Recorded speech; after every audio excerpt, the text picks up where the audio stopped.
Olá, tudo bem com você? Bem-vindo ao programa Conversando sobre Dependências. No episódio número 24, o tema a ser abordado será a dependência digital. Quais são as similaridades entre a dependência química e a dependência digital? Fique conosco para conhecer um pouco mais sobre esse assunto. Peço para que você se inscreva no canal e também que acione o sininho para ser lembrado de todas as vezes que um novo programa entrar no ar. Também peço para que você nos ajude na divulgação. A sua ajuda é muito importante. Vamos ao programa de hoje. Espero que você goste.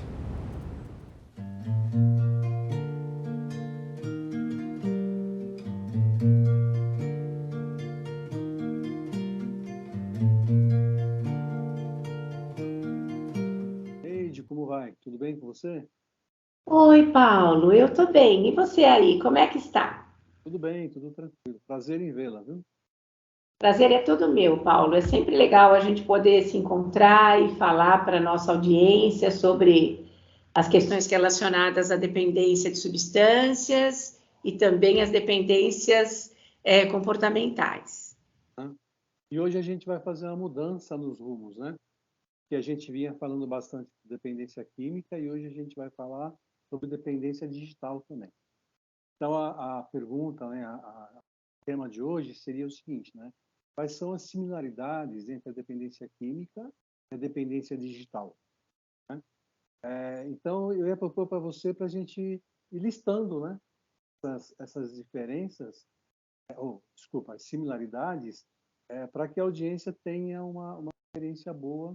E depois, nos próximos programas, a gente vai falando das diferenças, a gente vai falar tratamento especificamente, né, que diferencia um pouco, né? Mas hoje a gente vai falar sobre similaridades, tá bom? Ok. Então, uma coisa que eu identifiquei assim de similar é que ambas as situações, tanto a dependência química quanto a dependência digital, ela aciona o sistema de recompensa, né? Ela faz uma gravação do sistema de recompensa que o sistema de recompensa fica o tempo todo nos lembrando, né, de fazer o uso, no caso da substância química, ou, né, de acessar algum equipamento digital para você ter acesso às coisas que dão prazer, né? É isso mesmo, né, Paulo? Eu acho assim que você listou, né? Você começou a nossa lista de hoje falando do sistema de recompensa, e a gente sabe que existem pesquisas mostrando que olhar o Facebook, olhar o Instagram, antigamente a gente falava do e-mail, mas hoje receber até mensagem no WhatsApp, aquela mensagem que você espera, joga dopamina na fenda do mesmo jeito que usar substância ou que ter um encontro íntimo com alguém, né? Então a gente sabe que o sistema de recompensa realmente ele tem um funcionamento muito parecido quando a gente fala de dependência digital e dependência de substância. Eu acho que uma outra coisa que eu poderia listar seria que os sintomas de abstinência, tanto de uma coisa quanto da outra, são muito parecidos. Então, quando a gente fica sem a substância, a gente tem um efeito oposto ao efeito da substância, isso a gente chama de abstinência, e a mesma coisa acontece com a internet, por exemplo. Né? Então, quando a gente fica sem a internet, você fica irritado, você fica agitado, justamente o oposto do que a internet te oferece, que é ficar sentado, focado numa determinada coisa, sentindo prazer. Verdade. Quando você falou de que você preenche a fenda, mais especificamente a gente está dizendo que, por exemplo, existe uma supercarga de dopamina na fenda sináptica, né? Onde existe quase o toque de um neurônio com o outro, né?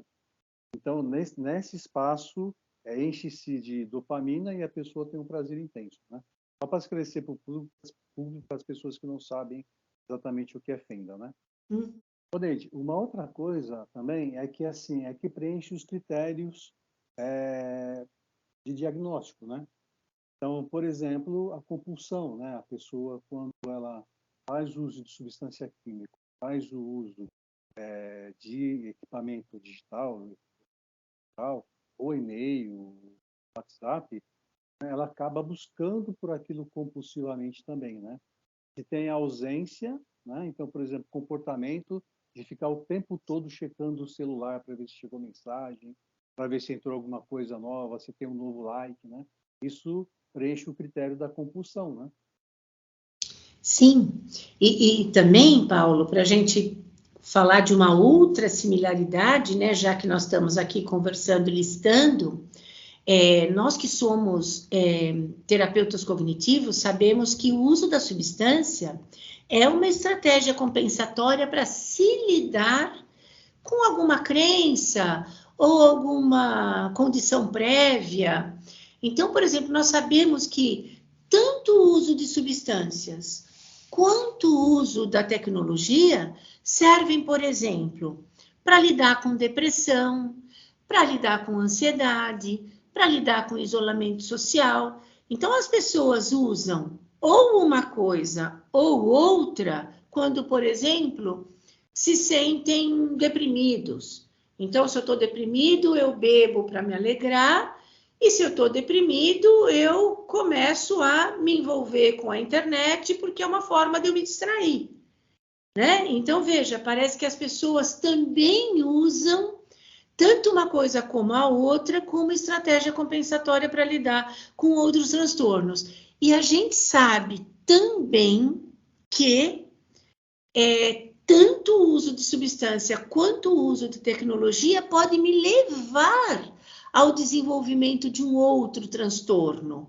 Então, a gente sabe de histórias de pessoas que não tinham uma história de isolamento social, né? Jovens, por exemplo, que iam bem na escola e não tinham nenhum problema de isolamento social. A partir do momento que se envolveram com a internet, passaram a dar uma relevância ao uso da internet em detrimento de relacionamentos sociais, por exemplo. Então, preferem o uso da internet aos relacionamentos sociais. Do mesmo jeito, uma pessoa, por exemplo, que usava substância socialmente, à medida que esse uso se intensifica e se torna um problema, essa pessoa passa a usar essa substância isoladamente, quer dizer, ela usa na casa dela, ela nem quer mais usar com as outras pessoas, né? Então, veja, parece que o problema dessas dependências, elas tanto antecedem alguns transtornos, como elas também sucedem outros transtornos, né? É verdade. Uma outra coisa, então, é assim, né? É que, aliás, não é uma outra coisa, implementando isso, né? É que aquela história da cocaína, né? A pessoa começa a usar num grupo e depois ela termina usando sozinha em casa, né? Ela se isola. Uhum. Uma outra coisa, uma última coisa que eu queria colocar é também o seguinte: a qualidade dos relacionamentos também acabam mudando, né? Porque antes o relacionamento era focado pela amizade, o estar junto, e com a instalação da dependência, a pessoa busca o relacionamento através das mídias, mas para obter prazer, não é mais para ver troca, para conhecimento, para crescimento, né? A pessoa simplesmente busca aquilo porque é uma fonte de prazer intenso. Sim. Isso também é uma similaridade com o uso da substância, né? Porque que já falamos em outros programas aqui, a gente usa a substância por dois motivos, basicamente: para obter prazer e para se aliviar de dor, né? Que foram as crenças que o Alan Marlatt, que estudou a prevenção de recaída, chamou de crenças antecipatórias e crenças orientadas para o alívio. Então, a gente vai ver também na dependência digital as mesmas crenças, tanto aquelas que vão nos dar prazer quando a gente estiver envolvido com a internet, quanto aquelas que nos distraem e nos tiram justamente da dor, da angústia, do medo, né? E é por isso que tanto a dependência de substâncias como a dependência digital acaba por esse caminho aí, ficando cada vez mais forte e nos deixando cada vez mais reféns da situação, né?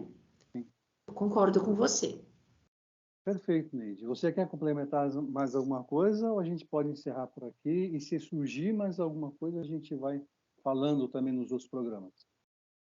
Paulo, eu gostaria, inclusive, eu acho que a gente abordou alguns temas que, uma vez que as pessoas que nos assistem, de vez em quando mandam perguntas, então acho que as pessoas poderiam até perguntar um pouco mais dessas coisas que nós falamos, porque isso talvez, de repente, se houver interesse da audiência, se torne o assunto, o tema para uma das nossas conversas especificamente. Mas eu também entendo que a gente já deu uma ideia de quanto essas duas coisas parecem. Legal, a ideia é boa. Na outra leva de programas, até o programa 3, nós fizemos a apresentação de vários temas e os últimos 3 programas foram de perguntas, né? A gente poderia usar a mesma estratégia agora. A gente vai Com aprofundando certeza. as perguntas e no final a gente responde a todos. Ok, Paulo. Eu estou de Perfeito. pleno acordo. Tá bom. Neide, obrigado, viu? Obrigado mesmo por você estar junto nesse projeto. Obrigada, Paulo, pelo convite, né? Eu acho que você é o idealizador do projeto, eu sou, na verdade, uma parceira sua, mas me sinto muito honrada de estar aqui. Obrigada. Obrigado você, Neide. Um abraço. Tchau a todos.